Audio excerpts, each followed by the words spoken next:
ce matin, les températures étaient quand même un petit peu proches de zéro, hein, et tu te demandes évidemment si ma chaudière fonctionne ou pas. Déjà, il y a un indice, hein, c'est que je suis en train de me promener dans ma maison en t-shirt. Je ne te cache pas que l'atmosphère s'est vite réchauffée. C'est une bonne chaudière, hein. Elle tourne bien, elle est cachée là. On peut y accéder en passant par le bureau en ce moment, puisque le mur est encore ouvert. Je vais te montrer. Attends, je cherche la lumière, elle est où? Elle est là. Hop. Voilà. Donc voilà. Elle tourne, elle est allumée. Tout est sous pression, hein. Ce qui est très bien, c'est qu'on n'entend quasiment pas quand elle tourne. Là, je sais pas si elle tourne ou pas en fait, je sais pas si elle chauffe. Enfin, je pense pas qu'elle chauffe en ce moment parce que je l'ai réglée sur 17 degrés. Et 17 degrés, c'est largement suffisant pour l'usage que j'ai de la maison en ce moment. Et je ne te cache pas que ça chauffe très vite. Évidemment, il n'y a que 3 radiateurs, donc c'est certainement une chaudière qui est surdimensionnée. Un petit thermostat sans fil pour le moment. Tu vois, je l'ai réglé sur 16 degrés. Et il fait 16,5 en ce moment dans la maison. Maintenant, je me rends compte que je me suis habitué à des températures beaucoup plus basses que 16 degrés, puisque là, avec 16 degrés, je suis en t-shirt et je suis à l'aise. À mon avis, ces derniers jours, il doit faire beaucoup plus froid dans la maison. Alors si toi aussi la technique pour vérifier les fuites, c'est d'attendre que ça coule, eh bien sache que c'est pas une bonne façon de faire. En tout cas, je viens de découvrir que même si tu oublies de sertir et que ton raccord se casse, eh bien ça ne fuit pas. Hier, j'ai commencé à remettre de l'isolant sur toutes les parties qui étaient encore un petit peu à nu, histoire de que l'installation soit bien calfeutrée. Et c'est comme ça que j'ai découvert qu'il y avait un raccord qui n'était pas serti. Et je peux t'assurer que c'est bien en fonction et que la chaudière fonctionne bien. Je vais vite sertir ça et puis je serai un petit peu plus à l'aise parce que si ça lâche, je vais avoir un petit peu d'eau partout. Je vais maintenant pouvoir attaquer cette magnifique salle de bain. Tu vois, j'ai dû retirer un petit panneau puisque j'ai dû tirer un tuyau qui manquait. J'ai pu l'attraper et le tirer comme il faut. Voilà, j'ai dû tirer dessus pour que ça passe. Ça n'a pas été sans mal. C'était le tuyau de la boucle sanitaire. On en reparlera le jour où je ferai la salle de bain de l'étage. Donc j'ai pas trop bien expliqué la fois passée, mais tu vois, je me suis repiqué sur l'ancien compteur, hein, et j'ai tiré donc ma petite ligne jusque là-bas. J'ai mis un petit T pour toujours alimenter mon petit robinet de chantier qui est ici. Et puis ici... Donc j'ai 2 vannes ici qui entourent le clapet anti-retour avec la purge. Quand je terminerai mon installation d'eau, je pourrai rebrancher là-dessus un réducteur de pression, mais je ferai ça quand tout cet espace-là sera occupé par les prochains tuyaux qui vont venir de la chape quand je vais refaire le rez-de-chaussée. Ici tu vois, il y a 2 vannes qui sont en attente. Ces 2 circuits-là, ce sont les circuits de chauffage qui vont vers l'étage, et ceci, eh bien, ce sera pour le collecteur qui va se placer ici, et les tuyaux iront dans la dalle pour alimenter...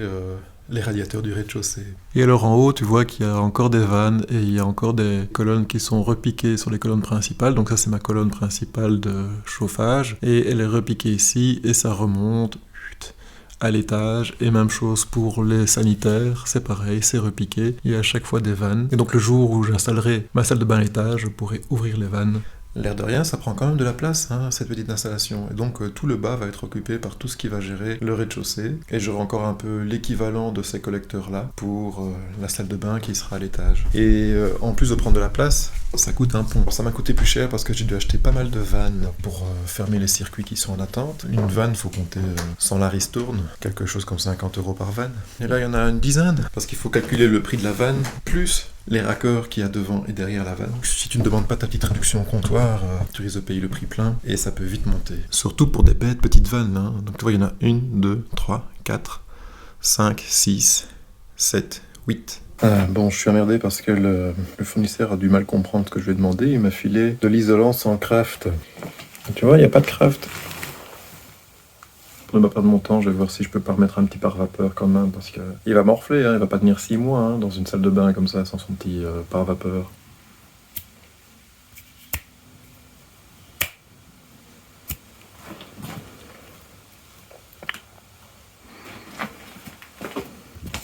Et voilà, une bonne chose de faite. Je regardais pour mettre un pare-vapeur pour protéger un petit peu l'isolant. C'est pas pour isoler, parce que le mur derrière, c'est un mur mitoyen qui est encore mieux isolé. C'est vraiment issu pour ne pas que ça sonne creux, tu vois. Et puis un petit peu pour camoufler les bruits de la décharge qui passe derrière cette cloison. Franchement, je pense que c'était pas nécessaire d'isoler ce mur. T'as l'impression que le bâti support est de travers, mais en fait non, c'est le mur. C'est vraiment le mur qui est de travers. Et je sais pas comment je vais faire pour rattraper ça avec le plafonnage. Là, on le voit mieux. T'as vu ça Là, j'ai peut-être 15 cm en haut et en bas, j'ai 20 cm. C'est juste le mur qui penche. Heureusement que le plafonneur a du talent, parce que il va falloir rattraper le désaplomb. Ah oui, tant que j'y pense aussi, il y en a beaucoup qui m'ont dit que je devais mettre l'aimant en métallique avec un anthrax de 40 cm dans la salle de bain. Alors c'est vrai et c'est faux en même temps. Il est conseillé de diminuer l'anthrax dans les pièces où il peut y avoir des chutes. C'est d'ailleurs pour ça que j'ai diminué l'anthrax dans la cage d'escalier et que je l'ai également diminué ici, et non pas de 40 mais de 30. Pourquoi 30? Parce que j'ai des plaques de 60 et que je peux pas avoir un anthrax de 40 avec des plaques de 60. C'est un endroit qui est sujet aux chutes, donc si je glisse, je risque de ne pas trop abîmer ma douche. Voilà. En gros, c'est à ça que ça sert. Et donc sur ce mur-ci, je n'ai pas diminué l'anthrax pour plein de raisons, financières, techniques, facilité, tout ce que tu veux. Et puis, c'était pas spécialement nécessaire, puisque là, il n'y aura pas de chute possible, puisque là, il va y avoir le lavabo, là, il va y avoir le robinet de douche. Alors là, oui, j'aurais peut-être dû doubler, mais il allait être en plein milieu, et ça n'allait pas m'aider. Donc voilà. Et puis toute cette zone-là, il va y avoir du carrelage, mais c'est pas une zone de chute. Tu peux pas tomber là parce qu'il va y avoir une cuvette de WC, et tu peux pas tomber là parce qu'il va y avoir un lavabo. Donc il n'y a pas beaucoup d'endroits où tu pourras te casser la figure sur mon mur. Il faut savoir que le carrelage, il va pas vouloir se jeter du mur, donc il a pas de force de traction.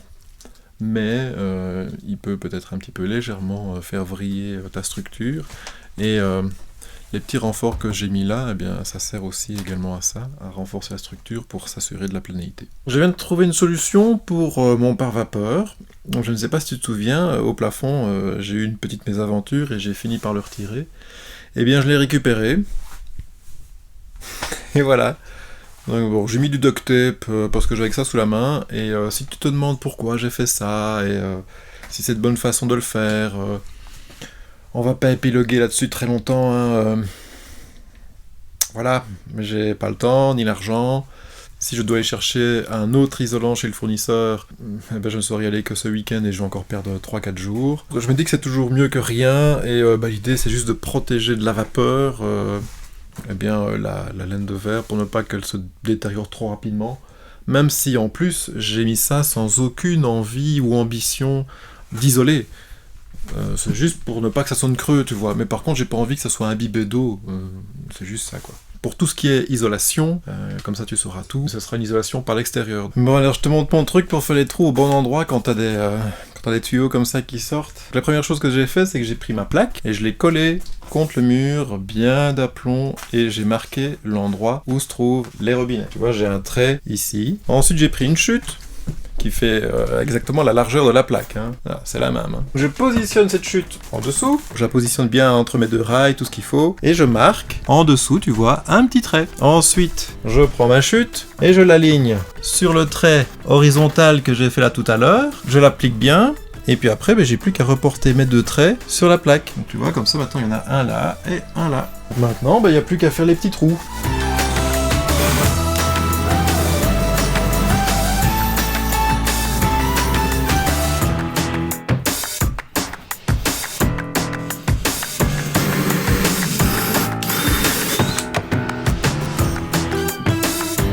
Et voilà, ça passe, c'est pile poil, c'est parfait.